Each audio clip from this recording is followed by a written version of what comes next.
Hey guys, my name is Irina Hassanov, and I'm an independent 3D artist from Germany.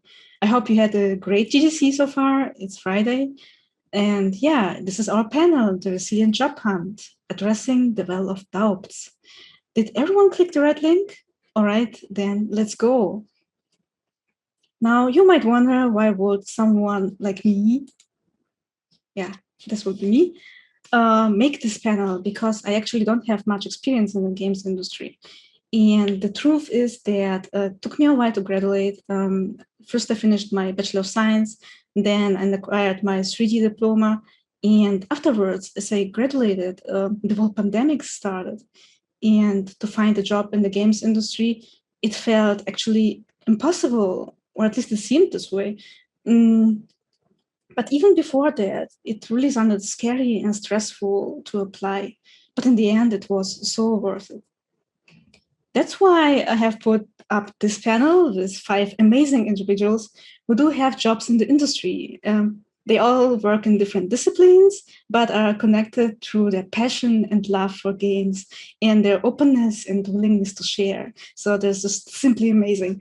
And I hope that you are someone who wants to take the same path as them and learn from their mistakes, but especially their success stories, because there will be a lot of those on this panel.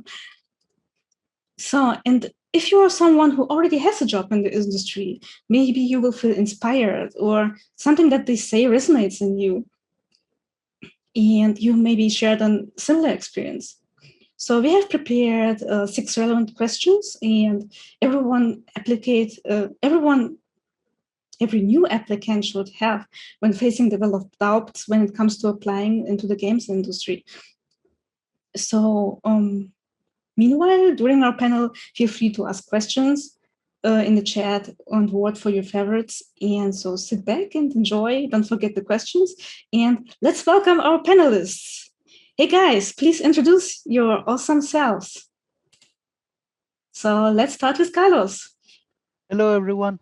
First of all, it's amazing to be here. My name is Carlos Dana. I'm originally from Argentina. Currently, I live in Stockholm, Sweden. I currently work for a consulting firm called Quick AV, and I work for several industries, bit- game development being one of them. I have 6+ years of experience as a software developer, and I met most of the amazing people that are joining us today through volunteering, like being a conference associate at GDC or being a DevCom as a volunteer. So it's a pleasure to be here with everyone. All right. And Dana. Hi everyone, I'm Dana Würzburg. I'm a 3D artist with a technical background. Right now I'm an art lead at Fifth Planet Games in Berlin. It's a really nice, small, lovely studio that just started out and has its major focus on casual games. Yeah, a little bit about myself. I discovered my love for 3D art in games during my time when I studied programming. But instead of pursuing with programming, I really had to go into 3D because it's just so cool, at least for me. Yeah, I have been part of around 5 shipped mobile games and 2 VR projects.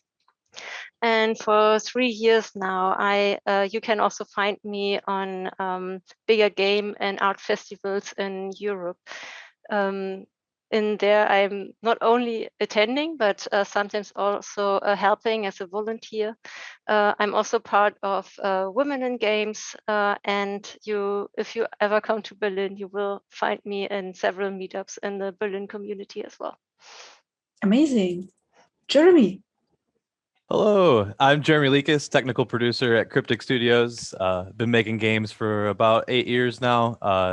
While I was in college, I worked with a bunch of indie studios, and then I've been working for professionally for about 4 years. Shipped a lot of different fun titles on a lot of really cool IPs, and met a lot of these exciting folks here on this panel at GDC through the Conference Associate Program as well, and very excited to be here. All right. Sophie. Hi, everyone. My name is Sophie Mintz, and I am the community director at Donkey Crew, which is a small team based out of Poland, but I currently live in the US. Thanks to the pandemic, I wasn't able to move just yet. Recently, we shipped our title Last Oasis into early access in March of 2020, and we just shipped onto the Xbox Game Preview in March of 2021. I have about 3 years of industry experience, both in PC gaming and in the VR side of things. And I graduated with a BFA in illustration from Ringling back in 2016. That was also the first year I started volunteering as a commerce associate, like these other lovely folks at GDC. And yeah, I'm very happy to be here. And last but not least, Tatiana. Hi, my name is Tatiana, and following on the trend of people who studied computer science but ended up not going into engineering, I started my career straight out of school through the Microsoft Xbox intern program into game production. I had the opportunity to work on about 6 AAA games over a period of over 12 years. My career has taken me from Seattle to Sweden and now in Los Angeles. And most recently, me and a small crew of other experienced developers decided to take on the brave journey of starting your own game studios, where I am running all things studio operations and production. Amazing. Okay, then let's move on to our questions. And how this will work is that we have a main question, and then we will ask questions around that main question. So the first question would be regarding the job hunt and career planning. What do you know now that you wish you knew then?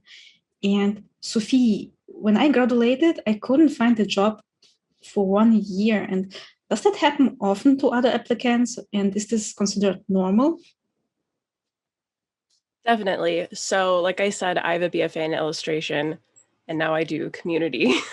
I was applying to art jobs for, most of my senior year and about 10 months after I graduated.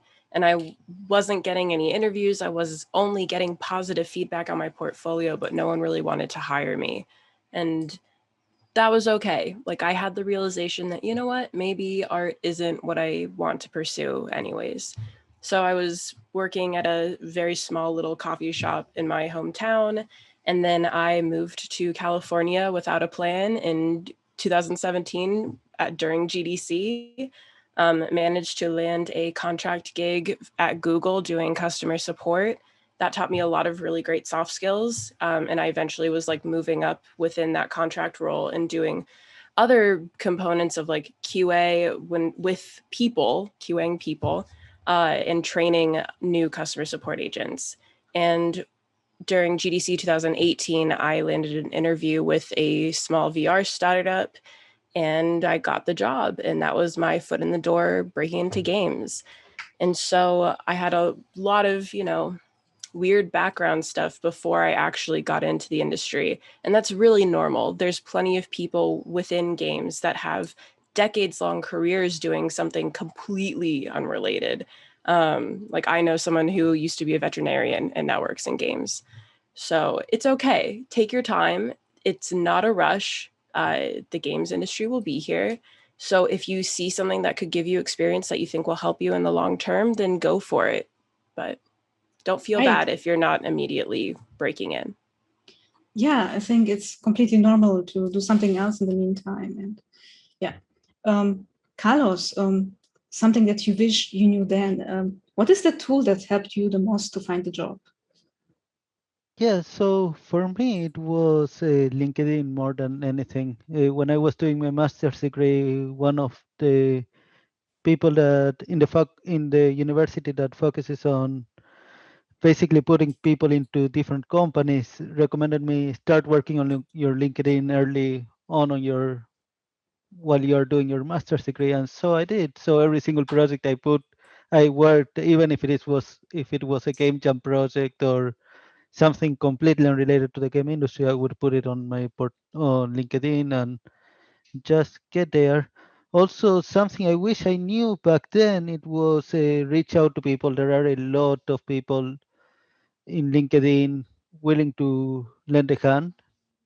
If you see someone that has a position that is in a position that you are like, oh, I would love to work on that position in this company, try to reach out. Usually they will answer. And if they don't, at least you try. Lately, I've been trying to look more into Discord. I'm not very experienced on that areas, but I know a lot of people recommend that nowadays, and I think there is only benefits. I know some Discord communities can be a little bit toxic, but most of them, I think they are very good people, and also they are heavily moderated. So Yeah, those are the definitely. communities you want to be. I agree. LinkedIn is a very powerful tool nowadays, and it's definitely worth it using it, right? So, Jeremy, in your introduction, you had a really long list of employers, and you must be a true resume pro by now. Please share your wisdom with us. Yeah, I wouldn't say I'm a complete pro. I don't think you're always learning. I'm always learning myself. I actually still take feedback and take advice and just looking at other people's resumes, right, as well. But just continuing to tailor my resume towards job descriptions instead of just having an overall resume. As you start building more experience, really tailoring your cover letters and your resumes towards the job description, and the keywords in that job description are super important. So you end up with a variety of different types of resumes, but you're always constantly improving it as the years go on, even as you end up in the industry. And when things happen and you have to dust off the resume, you constantly are always improving it again. But if in regards to the question at hand, having when I graduated, I submitted well over probably 500 applications after graduation, and just learning that kind of sends your application and resume off into a vast sea of other resumes. And I learned really fast that building relationships and people at the studios you want to work at is really important. And like, when I see a job that interests me, I always make sure to go out and look for somebody that I know at that studio. Referrals usually end up getting you interviews faster, or at least some, guaranteeing you that at least a human being is gonna read your resume. But then, yeah, if it's one thing that I wish I knew then, that I wish I knew now, is instead of just applying to every job I saw, actually taking the time and the effort and doing research into each position and reaching out to people at those jobs. Yeah, you heard him. That's actually stellar advice. All right, let's move on to the next question, and that would be, what challenges did you face while networking, and how did you overcome them? So, Sophie, you mentioned previously that Discord helped you to find a job. Can you share this story with us? Yeah, definitely. So Carlos mentioned a bit about how he's starting to start using Discord a little bit more. As a community manager, Discord is my life. And so when I first started working as a CM, I was invited to an industry server that's run by Discord community managers. And it's a bunch of people from different sides of the gaming industry. And it's where we all get to know each other a little bit better, see each other's work ethic and how we parse through issues and bounce ideas off of one another. And while I started to talk to people there and create some friendships and get close to other people, it was helpful because I needed to look for a job. And my current coworker was part of those servers and had kind of become my friend because we had started having, side conversations about whatever. And he knew that he liked my work ethic and that I would be a good fit for the team. And so when I was looking for a job, he went, do you just want to work for us? I was like, that's it? Like, that's, do you want me to interview? And he's like, no, don't worry about it. Do you want to come work for us? I was like, yeah, that would be great. Thanks. And now it's been over a year and a half, and I could not imagine myself happier on any other team. And it's been great. So utilizing a space like that is super beneficial. And there's plenty of other servers that are focused for college kids that are, looking to start to speak to professionals within the industry. You can find them on Discord. You can find them through Twitter. Twitter is also a really helpful platform when it comes to just kind of seeing what industry people are like and opening conversations with them. So Discord and Twitter, they're great. Yeah, definitely. Especially right now where most events happen online, right? So that will be definitely a challenge which is overcome with the help of Discord. Okay, Dana, you are in a position where you had to hire people. How did networking help there? Yeah, totally. Not only I had to hire people, but our studio was looking, or is right now also again looking for more support. And I'm just this kind of person who really likes to go to events, because for me, I just love attending these events because you meet so many interesting people, and everybody has their own story as to how they joined games, and every story is so individual. So just meeting these people is already so inspiring. And yeah, meeting people on events yourself that we cannot do right now, just really open up opportunities. We still have like the platforms right now, but I'm really looking forward for events being live and in person again. So you can of course find your dream job, but you can also stumble into really inspiring conversations where you just open your horizon to new adventures, and instead that can help you shift your dreams to maybe a new stop a spot of light where it was dark before, and suddenly you see, oh, I don't have to do this one thing that I always dreamed, but there's more opportunities, and maybe I don't. I do like this new opportunity much better than what I had imagined before. So just going there, really talking to people, is a good way to just network as well. And yeah, like you mentioned, or maybe you suggested that just before the pandemic, I was able to find one of our team colleagues. So the story is like this. um, I've just been to another event in Berlin. It was an art event, and I was just already on a few events looking for our new UI animator.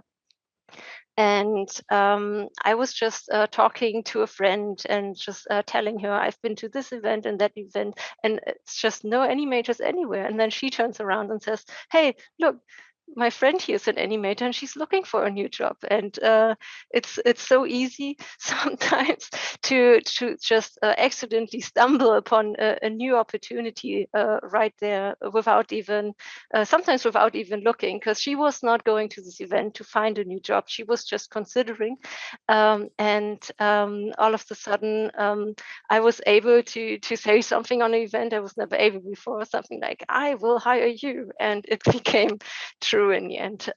Yeah, so on the event itself, we started talking. I noticed really quickly that she would be an amazing fit.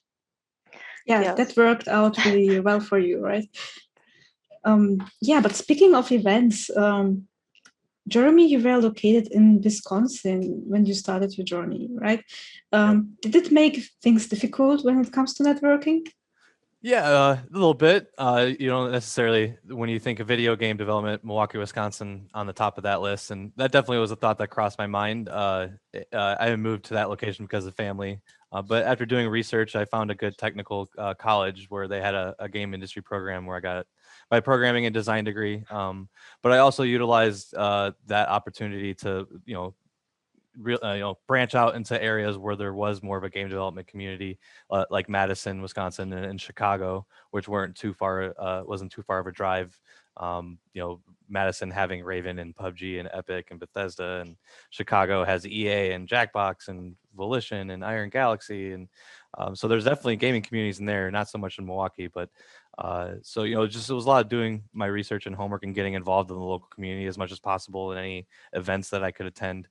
But then also setting up and starting up my own indie event with a local business in the Milwaukee area, where I invited other indie developers in the area to come show off their games, and that really that really helped, with a lot of the challenges of networking in my area.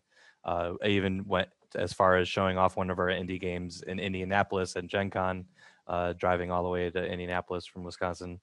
But yeah, and then just kind of going through all that, I was bartending my way through college, and with all my previous experience in life in the military, and just utilizing all that soft skills in my non-gaming job, and kind of taking that into all these events that I was going in.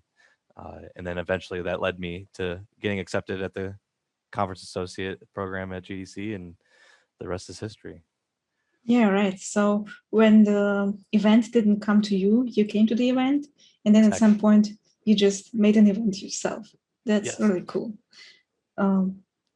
Yeah, but I would like to move on to the next question, and that would be, what does your company expect from employees that just graduated from college? You just start out and you're nervous.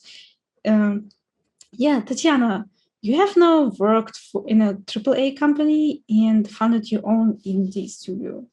Is there a difference between what a AAA company expects of you versus the indie studio? So I came as straight out of college into the industry, and I'm super grateful that I had a path in. And one of the first employees for the new indie studio was an intern at Electronic Arts. So I have this strong desire to make sure that there's a good path for people to come in, because they're awesome coworkers and really the future of the industry. And so with FuzzyBot, I'm constantly thinking about what would be the best way to bring new people into the company. I think at a very high level, between AAA and indie, there is a lot of common things that both groups would look for in somebody coming straight out of college. There's just a baseline of core skills. Like if you're a programmer, you probably need to know C++. For example, I went into production, but I had a computer science degree, and that helped me be a good producer for small technical teams starting out.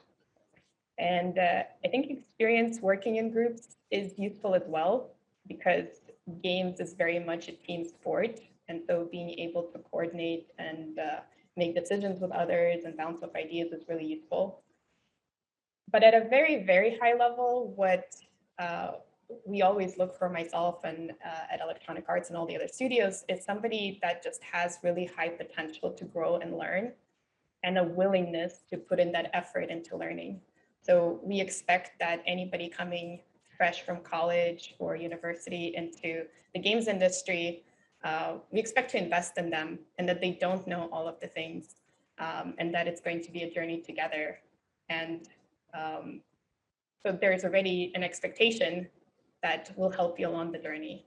I think one of the mistakes I personally made coming straight from school is I wanted to be perfect. I really wanted to get all the things right straight out of the gate. And sometimes I just got stuck in these rat holes where I could have just asked. And I think there's a delicate balance when you come out of school to try to figure it out yourself, but also don't be afraid to ask for help. So that you're not stuck. These days, as like a senior member, I bounce ideas all the time before I dig into a problem. So that's just something to prepare for.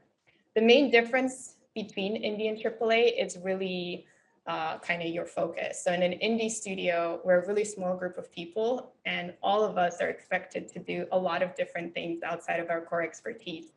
And I think things like culture and the processes would impact anybody coming in more, just because it's so small and we're all need to be bought into the company's success. So we're looking for people that are really excited about our mission, like the way that we approach development, and it's really bought in at that level. And then it's off to the races, so to say. And I think in AAA, it's really structured. So even if you come from a generalist background, you're probably gonna get a task that's very specialized. Like there's 3D artists, but they focus in character art or level art or hard surface art. So your task will probably be more specialized and more focused, and you will get a mentor who is very good in that item. And and even maybe that small team around you will have more impact on your experience than the bigger studio, depending on how big it is. But overall, just again, that kind of hunger to learn, grow, and contribute to the team and the game, and make awesome experiences for players is the common expectation from anybody jumping straight out of school. Absolutely. It doesn't matter if indie or AAA, just show your motivation, right? And yeah, speaking of motivation, Carlos, you recently started a new job. What would you tell someone who just had their first day at the new company? Yeah, so what I would say is breathe. Take a deep breath and relax a little bit. No one is expecting you to come into the office the first day and start raking in the code and fixing all the issues and fixing all the bugs. I would recommend them to just be themselves. They don't have to demonstrate much because each company has their own way of working, even if it is a small startup or a large company. So I would say just that. Focus on the process. I'm going to echo everything that Tatiana said. This is a team sport, and your team is there to support you and help you out there. So aside from that, take a deep breath and go on. Like demonstrate that you're the best that you can do without stressing yourself, I would say. Right. Last time you told me, don't be afraid to make mistakes. And it actually truly helped me in the new job. So thanks for that. Jeremy, how can job candidates meet those expectations at your company? I mean, we hire. I mean, we definitely look at a variety of different things. When we look at, I'm looking at portfolios that show off people's work. People put in the effort to actually, show off what they're working on, whether it be a GitHub or a website or LinkedIn. But love seeing candidates who put in the effort, just not in college, but also like try to put in some effort outside as well. I mean, even if it's not just like getting some simple games either on Steam or on the Android store or the Apple store, um, games that are just not like global game jam projects, right? Seeing like you're taking the extra mile like to learn in school, but also doing stuff on the side goes a long way. And just with someone who does their homework into the studio and culture and into the job at hand, when you're interviewing candidates, when a candidate asks a question that could have been easily found like on our website, you could usually tell very quickly when people don't do their homework. And a big thing for me is at least making an effort to play the games that you're applying for, even if they're not your forte. Definitely check out the games that you're going to be working on. I always highly recommend. And then yeah, another big thing for me is just someone who clearly understands chain of command and able to answer hypothetical questions. Not necessarily always looking for the right answer. I'm just kind of seeing how your thought process is and where your brain goes to, and kind of how you step by step go through issues and situations. But yeah, echoing a lot of what has already been said. Just we just being yourself and showing enthusiasm and being optimistic about the project and the job description at hand. I mean, we just hired somebody, I think, straight out of high school, so it is possible to accomplish that. Right. So be yourself, but also take a look at the company that you're applying to, right? All right. The next question then. So I think with COVID, a lot of things changed. And how do you apply and interview for a job during COVID, right? It's not completely over yet.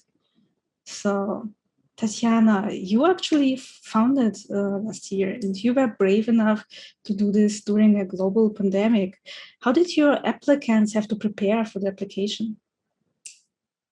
So one of the great things around having your own studio, it's not my own, FuzzyBot is a group of people that love, but we get to right the wrongs that we've experienced in other places. So one of the things that was really important to me, because I'm in charge of the hiring pipeline, is that it's super easy to apply, that there's as few hurdles to actually put your name into the FuzzyBot pool as possible. So we just have an email, and then people send in, their resume, hopefully in PDF format, so that the formatting is all good on everyone's computer, with a little short intro about why they're interested in the company or what they're looking for in this particular role, and a little bit of a background. I'm not looking for cover letters. Again, I don't want people to do something extra. Your resume and your body of work should really speak on your behalf. But a little bit into the email itself of, why FuzzyBot, why this role, or maybe you're just applying to the open requisite, like what are you bringing to the table, just something there. And I try to reply to every single person. One of the things that I look for is, again, we're an indie studio and we really need versatile people. So what is it about you that would work really well in our studio? Are you a programmer who also does art? Are you coming straight out of school with a great degree, but you have experience running a really big Discord community? Like, we're looking for any kind of things that would really help our studio fill all the roles with a small team. I would say the big difference from my experience on the AAA side is, even for me as a person with over a decade of experience, sometimes the application process can feel a little bit like a black box. I've searched for different jobs. I've applied. I had an experience where I applied to a role, didn't hear back. And then like a month later, a recruiter from that role reached out to me and asked, like, hey, your profile's great. Do you want to apply? And I'm like, but I did. What happened? Where did my application go? And I think my advice around that is try to connect to somebody in the studio, especially in your discipline, because that person can give you great feedback. If you're don't have everything that studio needs as a programmer, reaching out to a senior programmer, you can get feedback on what skills you might need to work on before you're ready to move forward. And if you keep following up with them, you can build a relationship, and they can help recommend you next time things open up. And in big studios, things open up all the time. So even if it's not this particular role, but you really want to join a studio, you can keep the conversation going. And even for FuzzyBot and AAA, I think seeing people who show interest and maybe ask for feedback, and then you give them feedback and they come back in like 2-3 months showing progress, like, hey, we use Unreal. I see you don't have Unreal experience, and that's really important to us. And then somebody's like, hey, I've spent 16 weeks learning Unreal. Here's some cool stuff. Like, still really passionate about this opportunity. What else? Like, that's really impressive. And that's something that goes from just, one of many applicants to somebody who, hey, I really want to try to make this work. This person's really trying.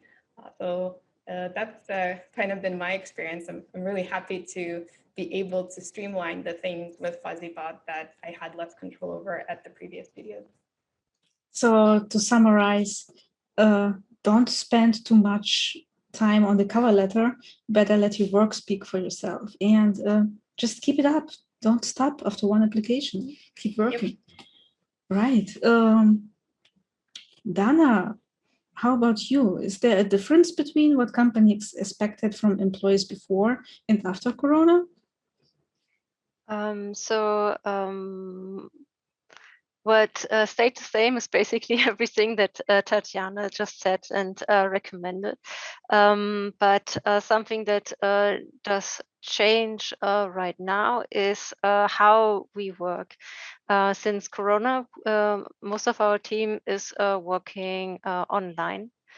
But what does it mean for the interview process? We will probably have the normal interview that we would normally have, so a screening interview, and what then changed is basically that we will not have an office tour. Unfortunately, we will do all our interviews online. And what happens after that? So how can I actually imagine working from home? How does this even work?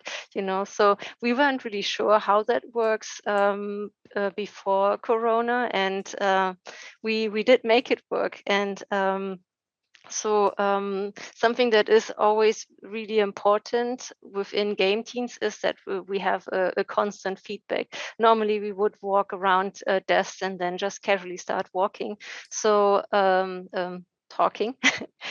But what we do now is we try to simulate this artificially, and I think now certain things became much better than we did before. So we know how to poke people better. We have artificial coffee chats where we have like literally just a meeting in the middle of the day where everyone can come in just to talk about random stuff around the day or what they have been done during the weekend, because this is something important that is just missing this everyday interaction, right? So something else that we started doing is there's this amazing tool online for whiteboards. It's called Miro, and we have become super creative with that. So since we do not have to wipe down a whiteboard in the meeting room, we now have these really big and interesting, and really sometimes people can scribble in silly things there. We have these really versatile tools now that we definitely going to keep using after Corona is done. And the most important thing that really helped us, that Corona really helped us in our studio, what multiple studios do right now, is we have more flexible work hours. So how does it look like now? So obviously we all work from home, but in the future we definitely consider having for people who want to work in the office, sometimes work in the office, sometimes work from home. We do have now an expansion. Like I mentioned before, we were hiring. So we have a small office in Berlin that is for up to 15 people, but we hired so many people now, 25, I believe was the last count. We do not even fit in this office anymore. And with that, working from remote, it also expanded our way of working. Not that we all work in the same location, but we also have different locations. So we have people working with us from different cities inside Germany, but also from Poland, from Romania. And these opportunities are just really great for people right now. And also, I guess, after COVID is history, that I think more and more companies will open up these opportunities that you do not have to work inside an office with the people, but we have better and more ways how to work remotely and without like missing the opportunity to casually speak and talk to each other. Yeah, but I bet it would also help like to have some working from home experience. But if you're not working from home, at least having a project aside at home and working on it, right? So to build up the discipline that's necessary to work from home. Yeah. And obviously the team will also support you there if you have questions. Yeah, that's really cool. Jeremy, so for applying, how do you go about asking for a referral, especially if you don't know anyone at that studio that you want to apply to? Yeah, that's a great question. It's something that I deal, that's gotten me all my jobs for sure. It really depends on the situation at hand. If I already, if I don't know somebody, if I already know somebody at the studio on a personal, professional level, I'll usually reach out right away, say, hey, and I don't, just start the conversation like, hey, give me a referral. I usually start the conversation and say, hey, like, just so you know, I've been really interested in this position, wanting to learn more about it and learn more about the studio, the culture. Do you have any insights? And then eventually, like, lead into that conversation if they'd be interested in putting in a good word for me. If I don't know somebody, I attempt to check out that studio on LinkedIn, check to see if there are any recruiters that I can connect with. But then I also go and look at my network and see, does anybody that I know know somebody at that studio. This happens a lot in a lot of the social groups, Discord groups that you eventually become a part of. I know the conference associates do this a lot. They'll reach out to like on our Facebook group and say, hey, does anyone know anybody at Riot, or does anybody know anybody at so-and-so studio? And 99% of the time, they usually one or two people, or sometimes more, to reach out to with those kind of questions. And but most importantly, it's going back to a lot what I said about getting referrals and building relationships. It's really important.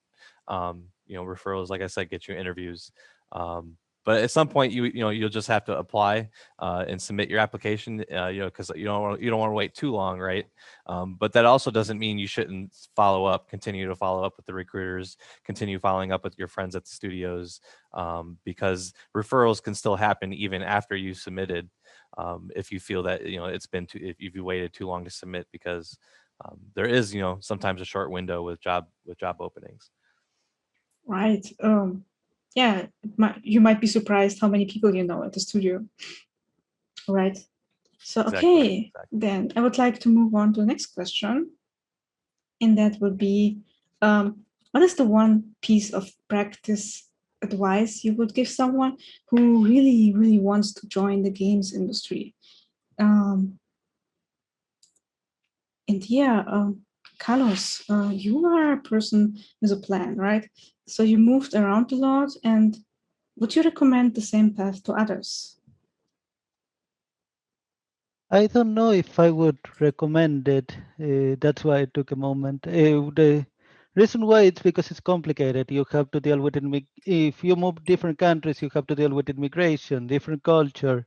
Even if you move, I don't know, from the United States to England, it is a completely different ballgame because it's different culture. So I don't know if it is easy. And then if you add the language, then you have a completely different ballgame there as well. So what I would say is that if you're curious and you want to deal with that and have a good challenge and know more about the world and different people, I would definitely recommend it. That's how I got to meet several people on this panel, which I'm super happy. The thing I would say is that the piece of advice, and it's a little bit unprofessional, this piece of advice is that if you're planning to do this, look at the videos, things you should do in blank or things that you shouldn't do in blank. So blank being the country that you're moving, because those videos tend to be very informational, and also do your own research. That is the most important thing. Right, because there are a lot of opportunities where you have to move from another country. Yeah, and there is a lot of opportunities to mess things up and offend people, and you want to be honest and straightforward about things. You're always let yourself mess some stuff up, but also learn from your mistake, grow, and ask for an apology if you feel like you mistreated someone or you offended someone by mistake. Right. So, Dana, what is something that artists who want to break into the industry should be doing regularly? So something that you should be doing, and I have to admit I'm really bad at this myself. But most of you are not. You're expert at Instagram and Twitter, and you should really use this to your advantage. Like really do that, because it's not only what Sophie said earlier, a great opportunity to connect with people around the world, but it's also an opportunity where you cheer each other on and allow yourself to receive feedback. And what is really cool about that is that you as an artist have the opportunity to with these networks go a little bit out of your comfort zone. So I really advise you to do that, because what do I mean with that, right? I mean, share your work in progress work. It is really interesting to see you progress and how you go from A to this artist you are right now. And maybe you even share some of your interests, like what Tatiana said before, different interests, like if you play basketball, it really shows some people you are a great team player here, because you know how to coordinate within a team to make this goal in the end. So yeah, really go on to Twitter, share your work in progress work, and the most amazing thing that you might not expect is on this journey that you are sharing with your work in progress, you might even inspire other artists on the way. Yeah, that really sounds inspiring, right? So get yourself out of there, show your work, especially as an artist, show your interest, show who you are, don't be afraid. Definitely inspiring. So yeah, but sometimes, unfortunately, our industry is not perfect. Yeah, right. So Sophie, sometimes it cannot be the best place ever. What precautions can you take to make sure you don't land in a banned company? How do you find red flags? Yeah, so something to keep in mind, especially when you're first starting to look for work and just in your job hunt in general, especially if you're looking at companies that like you are so in love with and they're your dream place to work. This is such a silly saying, but when you're looking at the world through rose-tinted glasses, red flags just look like flags. So doing your own work, like we've talked about so much in this panel already, is doing your research. Take it upon yourself to look for news articles that might shed a bad light on the place that you're dying to work at. Kotaku and Polygon have done really incredible expositions on some pretty big name places and the behavior that has gone on within those companies that is pretty less than savory. And there is a lot of issues that run rampant within the games industry. And I know this is like a very hard topic to have to bring up, but it's something that, because we're not talking about it enough, people aren't really being held accountable, and it continues to grow and it continues to happen. And with especially these new people coming into the industry, you can help change that by knowing that these are things that are going on, and making it so that you don't continue that behavior, or you're more willing to call out that behavior. So be prepared to maybe have your heart broken a little bit, because as hard as it may be that you find out that this place that you so badly want to work for may not be the right place for you. And kind of tying it back to what I was talking about with, joining these Discord spaces, those are really great for seeing these discussions happen, because sometimes there may not be a large article that's written about it. And the only way that you find out about some of the behavior from individuals at a company is from people in a Discord group or a thread on Twitter. But also you have to know to not take those with, at face value. You still have to look into it and, find out if you can validate the information that you're seeing. So, look for those red flags, because there's some really terrible stuff that happens within the industry from the people that you would call your coworkers. And, yeah. Yeah, you mentioned a few great resources like Polygon and Kotaku, right? Mm-hmm. Yeah, thank you for that. Yeah. All right. This is definitely something that needs to be kept in mind. Yeah, but let's move on to the next question. And that would be, how did you remain resilient during your job search? So on this picture here, we have Dana during her difficult times in her life. But hey, this is you, but you got back up again, right? So how did you get into that situation, and how did you get back up? Yeah, you can see me there looking for a job, kind of overworking myself, and just being crushed for a moment. And I just really had to rest. But how did I get there? So in 2016, I was still at Vuga, which was for me one of the most amazing companies that I stumbled upon, and I was lucky to be part of. And in that year, our company, so Vuga, had a really rough time.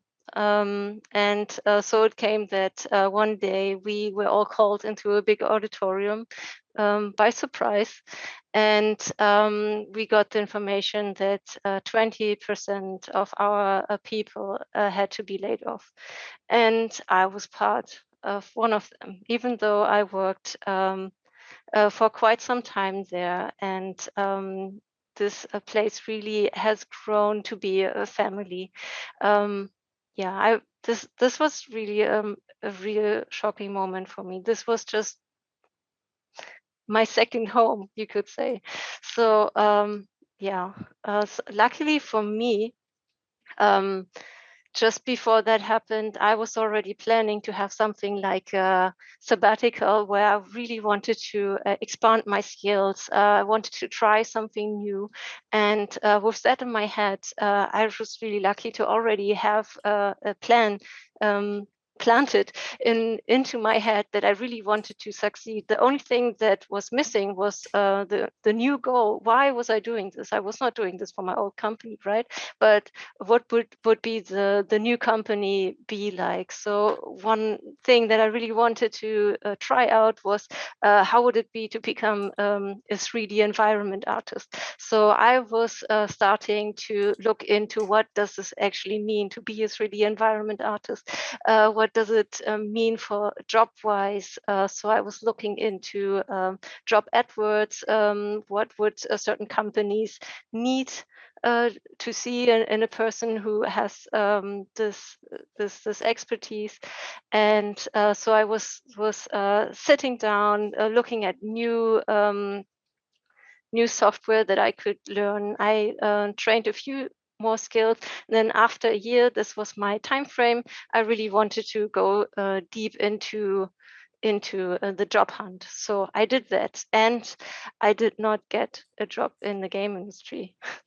I, however, got a job very close to that in media, and with that, I got to learn something new. I got to learn how to work with VR and with art installations. I widened my horizon in ways I did not imagine at this point, but unfortunately, I really noticed. I noticed really quickly that this is not my home.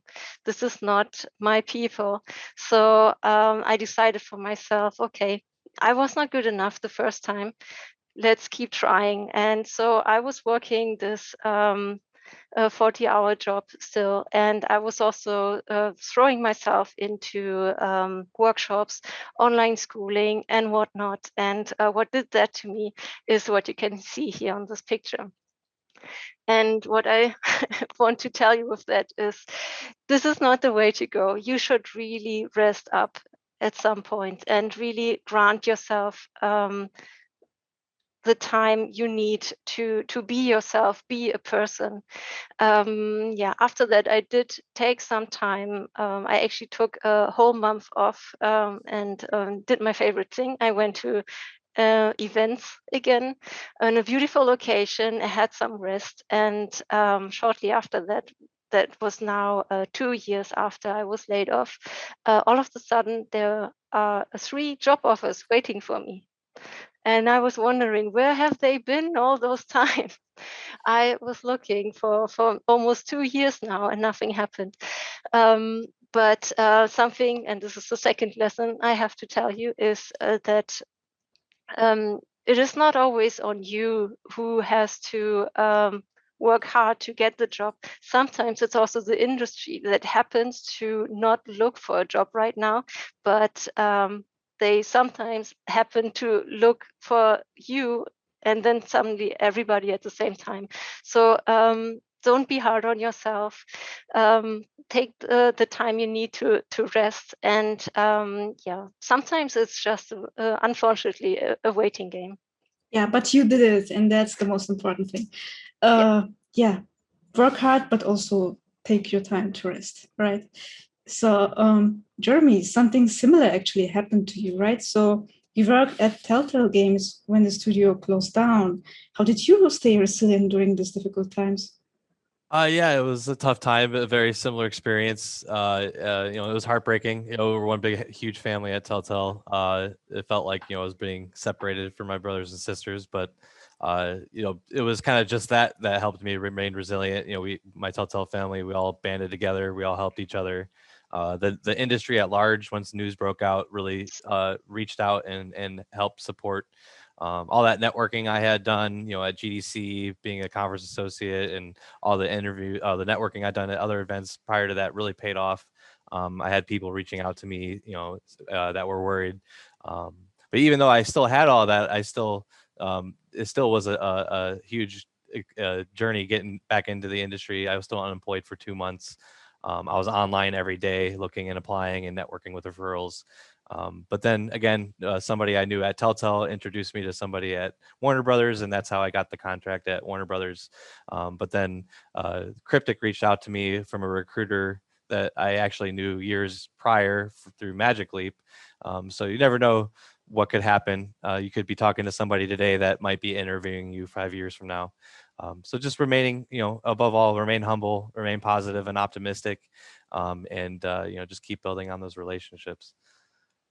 Yeah, thank you for your advice. Just always staying so humble, but you're actually amazing in this. Yeah. Carlos, what is your plan so that you don't end up like this photo by looking for a new job in the games industry? So it's hard because I'm usually interviewing all the time and interviewing and being interviewed all the time. So what I would say is don't try to compete with other people. That never worked out for me, and if it worked out for you, good luck with that.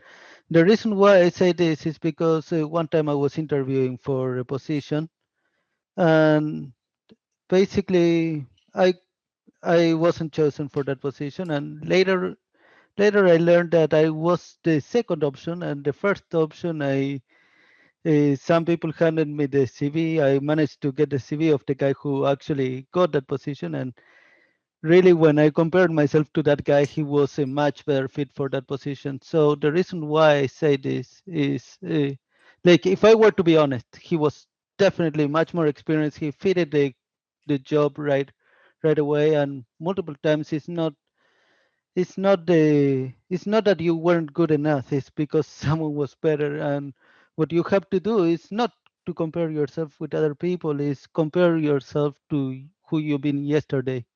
So really wanted, if I really wanted a job, I should have trained on those specific tools for those specific things for that specific company, and I didn't have that skill set. So I was kind of in the wrong position at that time. So to always try to be better. All that, everybody has a different story, and sometimes you can try super hard and not get the results that you expected, and it's all right. I'm not saying shrug it off. Learn, evolve, and continue moving forward. It's just a misstep. You will take many of those, and I messed up multiple times in my life, and I want people to know that. And it's not a reason to stop. It's one more reason to continue going and learn from your mistakes and continue moving forward. So yeah. Absolutely. Yeah, thank you for that, Carlos. That was actually really inspiring. Don't stop, continue, but also take care of yourself, and your time will come, definitely. Yeah, and do some exercise also helps. If you had a bad day, just run as fast as you can. Probably it will go away. You're right. I agree. Right, and this is it. As you can see, our panelists went through many trials and still they stayed resilient, and I hope that you could learn a lot of them and get inspired by them. So let's summarize a little bit. Update your LinkedIn profile, be open for new experiences, stay up to date with your industry friends, and be yourself, stay strong and exercise, right? So yeah, this was it. I hope you have an amazing rest of GDC, and this was our panel. And I hope that we can see you at the next GDC in person. So, all right, thank you and bye. Bye, everybody. Thanks for watching. Thanks for watching. Thank you. Thanks. Ooh, amazing.